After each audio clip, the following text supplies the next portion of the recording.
Hey there folks, Andrew Griffiths here. How you doing? Beautiful day in northeast Tasmania.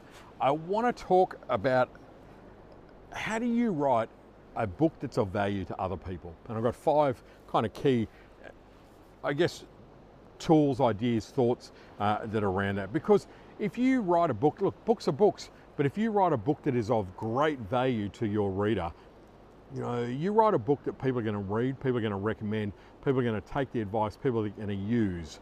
Okay, and we all want that with our books. I don't want to write a book, spend all that time, energy to write it, no one reads it, or no one uses the information. Okay, so I've learned this over the years, and I've learned this from coaching authors to say to push them hard so that their book is of great value. Otherwise, it's just a whole pile of words. So 5 reasons. Number 1, write a book about what you know about. Okay, make sure that if you're writing, that you know your topic. Now, this might sound obvious, but I tell you what, a lot of people write books and they really don't have a depth of knowledge. Now, this doesn't mean that you need to have a PhD on the topic, but it does mean that you need to have great experience, great knowledge. You've got to have, done this topic. It's got to be something that you can talk about very practically from your perspective, what you've learned, what you've figured out. You got to know about it. So write about what you know about. It's as simple as that, as obvious as that. But you've got to ask yourself, do I know enough about this topic to write a book? Number 2, solve people's problems. The more problems you solve, the bigger the problems you solve, the more powerful and more valuable your book will be. Simple as that. Doesn't matter whether my first book was solving marketing problems. My latest book is about solving pricing problems. That's a big one. The book's been very successful. Think about the problems. If you don't know what your ideal readers or your clients' problems really are, you're probably not going to be able to write a book of great value. Okay, so number 1, write about what you know about. Number 2, solve problems. Big problems, better. Number 3, write for your audience, not for your peers. This is my bane, and it drives me nuts. I get people who get derailed on their book writing process because they're worried about what their peers are going to say. And I keep going back to them, are you writing a book for your peers?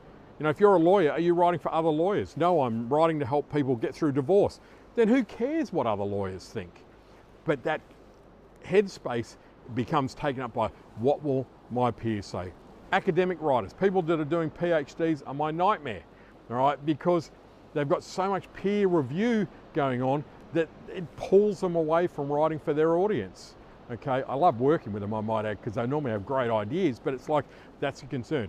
So write your book for your audience, your ideal client, not for your peers. Okay, it's number 3. Number 4, share powerful stories. Great books that are hugely valuable have fabulous stories. Your stories, but it can be other stories that you've come across, stories that you've researched, stories that you've found, stories that you've read in other books, whatever it might be.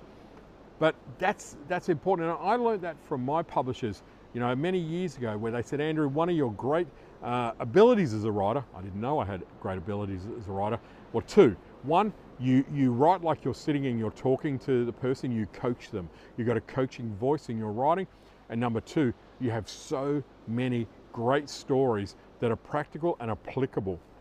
And that's what makes your writing engaging. You're taking the spoken word in the true sense of it, converting it into a style that others can absorb. People remember the story long after they've forgotten what the message is, right? They'll remember the story. I get people come up to me 30 years after I've done a keynote presentation. I remember your dive shop story. Oh, I remember your octopus story. Oh, I remember that you're an orphan. I remember. The story is remembered. They couldn't tell what framework it was or whatever, but they remember the stories and the morals to the stories. And then number 5, engage with your audience while you're writing your book. Understand that your ideal readers, like, talk to people. Hey, I'm writing a book about this. What are your issues? What are your challenges? When I was writing Someone Has to Be the Most Expensive, Why Not Make It You? I was talking to a lot of people about pricing, their issues, their challenges. Why don't they charge more? And since writing it, I have so many of these conversations. I literally had one this morning walking down the beach, chatting to someone, about just this random kind of conversation. Stay connected. It's like a speaker who gets on a stage and opens up with a slide that says, Simon Sinek says, start with why. we all look around the room and go, yeah, he started with why 20 years ago. We've all moved on a bit, you know, not taking away from that as a, you know, valuable point, but it shows the speaker is completely out of touch with their audience. It's an embarrassing moment, to be honest. Same with us as writers. You know, when we're writing a book, just because you're writing doesn't mean you stop talking, because the way you think about your topic changes once you start to write. And I think that you need to be having conversations even more than while you're in the writing process. So 5 really great ways or elements, if you want to call them that, to write a book that's of value to others. Number 1, write about what you know about. Number 2, solve problems. The bigger the problems, the more problems you can solve, the better. Number 3, write for your audience, not for your peers. Okay, keep that in mind. Number 4, share powerful stories. And then number 5, keep researching, keep talking, keep connected to your ideal reader. Do all those 5 things, and I guarantee you will write a book that is valued, you know, and really just a great book in so many different ways. All right, folks, thanks very much. Hope you found this of value. All right, take care. Bye-bye.